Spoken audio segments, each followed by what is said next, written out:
लोगों ने इसको एक रस्म बना लिया है और बाद औक़ात उसमें दिखावे का उन्सुर भी दाखिल हो जाता है कि फला ने इतने रुपए का इतने कीमती जानवर कुर्बान किया, फला ने इतने कीमती जानवर कुर्बान किया। दिखावे का पहलू इसमें दाखिल हो जाता है। हकीकत में अल्लाह ताला इस कुर्बानी के जरिए ये याद दिलाते हैं कि तुम्हारे दुनिया में रहने के दौरान तुम्हारा काम ये होना चाहिए कि हमारे हर हुक्म के आगे सर झुकाओ।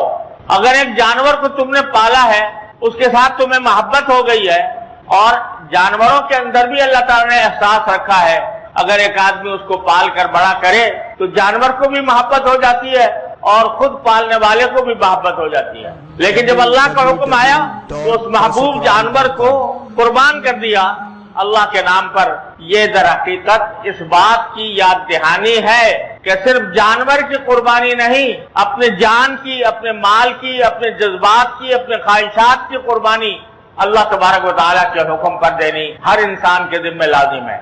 अगर फर्ज करो कि एक दिल चाह रहा है किसी गुनाह करने का, उसमें इंसान का जज्बात ऐसे होते हैं कि दिल उसका मचल रहा होता है कि मैं फला गुनाह कर लूं, मैं अपने आंखों के जरिए लज्जत हासिल कर लूं। यह है मौका दर हकीकत इस इम्तिहान का कि आया तुम अपने जज्बात और ख्वाहिशात को अल्लाह के हुक्म की खातिर कुर्बान करते हो या नहीं करते। ये दर हकीकत कुर्बानी ये जज्बा पैदा करने के लिए अल्लाह ताला ने मशरू फरमाई।